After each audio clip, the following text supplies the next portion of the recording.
اعوذ باللہ من الشیطان الرجیم، پناہ مانگتا ہوں میں اللہ کی شیطان مردود سے۔ بسم اللہ الرحمن الرحیم، اللہ کے نام سے شروع جو بڑا مہربان نہایت رحم والا ہے۔ اولم یہد للذین یرثون الارض من بعد اہلها ان لو نشاء اصبناہم بذنوبہم ونطبع علی قلوبہم فہم لا یسمعون۔ کیا ان لوگوں کو جو اہل زمین کے مر جانے کے بعد زمین کے مالک ہوتے ہیں یہ امر موجب ہدایت نہیں ہوا کہ اگر ہم چاہیں تو ان کے گناہوں کے سبب ان پر مصیبت ڈالیں اور ان کے دلوں پر مہر لگا دیں کہ کچھ سن ہی نہ سکیں۔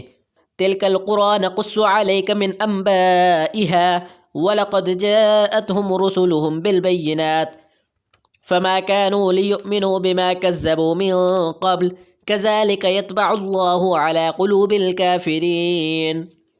یہ بستیاں ہیں جن کے کچھ حالات ہم تم کو سناتے ہیں اور ان کے پاس ان کے پیغمبر نشانیاں لے کر آئے، مگر وہ ایسے نہیں تھے کہ جس چیز کو پہلے جھٹلا چکے ہوں اسے مان لیں۔ اسی طرح خدا کافروں کے دلوں پر مہر لگا دیتا ہے۔ وَمَا وَجَدْنَا لِأَكْثَرِهِم مِّنْ عَهْدٍ وَإِن وَجَدْنَا أَكْثَرَهُمْ لَفَاسِقِينَ۔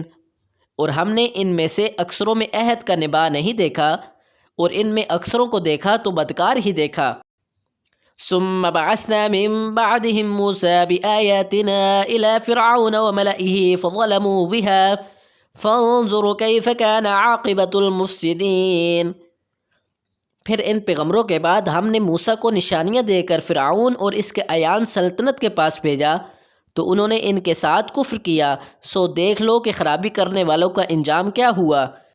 وقال موسیٰ یا فرعون انی رسول من رب العالمین۔ اور موسیٰ نے کہا کہ اے فرعون میں رب العالمین کا پیغمبر ہوں۔ حقیق علی الا اقول علی اللہ الا الحق قد جئتکم ببینۃ من ربکم فارسل معی بنی اسرائیل۔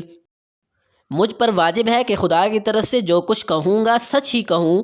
میں تمہارے پاس تمہارے پروردگار کی طرف سے لے کر آیا ہوں، سو بنی اسرائیل کو میرے ساتھ جانے کی رخصت دے دیجئے۔ قال ان كنت جئت بآية فأت بها ان كنت من الصادقين۔ فرعون نے کہا اگر تم نشانی لے کر آئے ہو تو اگر سچے ہو تو لاؤ دکھاؤ۔ فألقى عصاه فإذا هي ثعبان مبين۔ موسیٰ نے اپنی لاٹھی زمین پر ڈال دی تو وہ اسی وقت اژدہا ہو گیا۔ ونزع يده فإذا هي بيضاء للناظرين۔ اور اپنا ہاتھ باہر نکالا تو اسی دم دیکھنے والوں کی نگاہوں میں سفید براق تھا۔ صدق اللہ العظیم۔